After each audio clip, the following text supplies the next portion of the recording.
আসসালামু আলাইকুম। সবাই কেমন আছেন? আপুর আরেকটা নতুন রেসিপি নিয়ে চলে আসলাম। আমার ফেসবুক বন্ধুদের শুভকামনা এবং ভালোবাসা রইল আপুর সাথে থাকার জন্য। বাসায় 4টাই ডিম ছিল, এখন ডিম দিয়ে পটল দিয়ে ভুনা করব।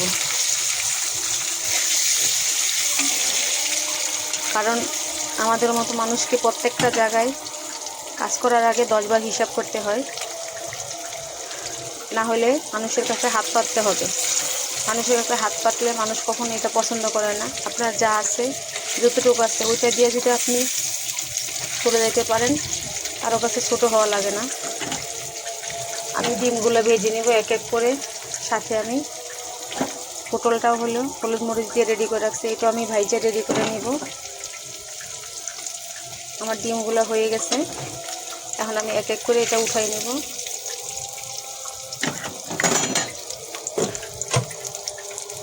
আপুর পাকের ঘরটা অনেক ছোটো, নড়াচড়া করতে অনেক কষ্ট হয়।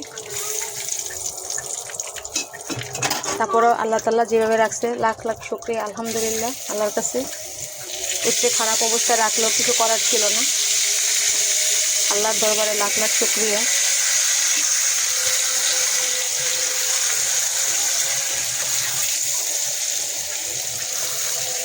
এভাবে আমি এক এক করে সবগুলো পটল ভাইজা রেডি করে নিব। আমি একটা কড়াই বসাই দিলাম, দিয়ে এখানে আমি পেঁয়াজ কুচিটা দিয়ে দিলাম। পরিমাণ মতো একটু তেল দিয়ে দিলাম।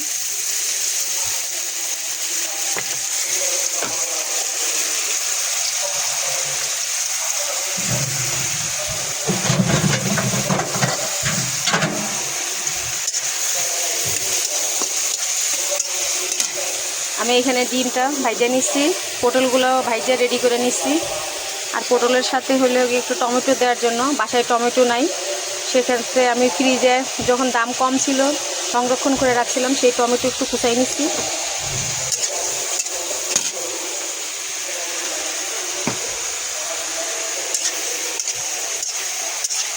পেঁয়াজটা একটু হয়ে আসুক।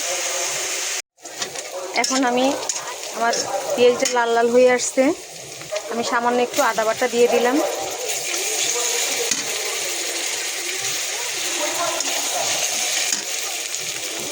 সামান্য একটু পরিমাণ মতো লবণ দিয়ে দিলাম।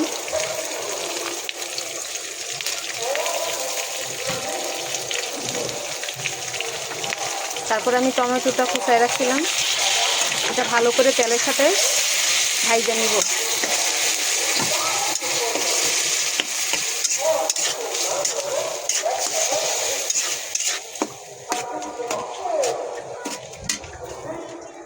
এক এক করে আমি একটু পরিমাণ মতো হলুদের গুঁড়া,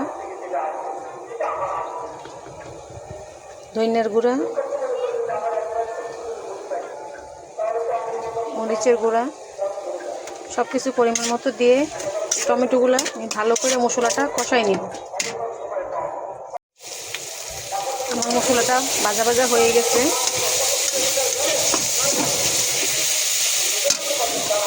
এখন আমি ভাজা পটলগুলো রেডি করা ভাজা পটলগুলো দিয়ে দিব। এখানে আমি বেশি পানি ইউজ করব না, যেহেতু পটল ভাজা, ডিম ভাজা সব রেডি করা, সামান্য একটু পানি দিয়ে ইয়ে করব। এখন আমি পটলগুলো মশলার ভিতরে একটু উল্টায় পাল্টায় নিতেছি।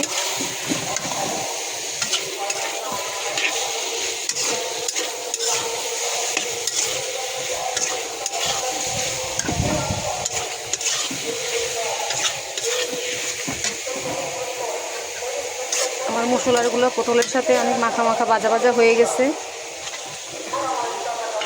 আমি ডিম 4টাও দিয়ে দিলাম।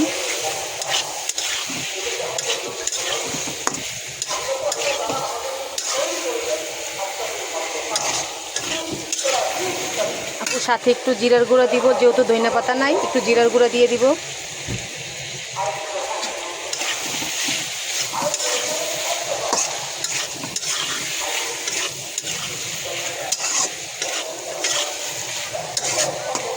এইভাবে করে ডিমের সাথে পেঁয়াজ দিয়ে ডিম বোনা করলে কিছুই থাকলো না, কারণ হলো গিয়া যেহেতু বাচ্চারা খাবে সেক্ষেত্রে একটু পটলটা দিলাম। সবজি হইলেও পুষ্টিটা থাকলো, সাথে ডিমও পুষ্টিকর সবজি আর পটলটাও পুষ্টিকর খাবার একটা। সব মিলাইয়া সুন্দর অসাধারণ একটা রেসিপি হয়ে গেল। এইভাবে করে আমরা প্রায় সময় রান্না করি, কারণ আমাদের মতো মানুষের অনেক কিছু হিসেব করে চলতে হয়। আমরা অনেক কিছু চাইলেও পারি না, কারণ অনেক হিসাবের মধ্যেই আমাদের জীবনযাপন করতে হয়। এই যে আমার তরকারিটা সুন্দর হয়ে গেছে, আর একটু ঝোল টানার পরে নামাই ফেলবো।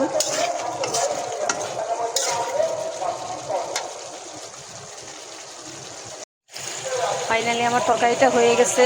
লবণ দিচ্ছি, লবণ ঠিক আছে।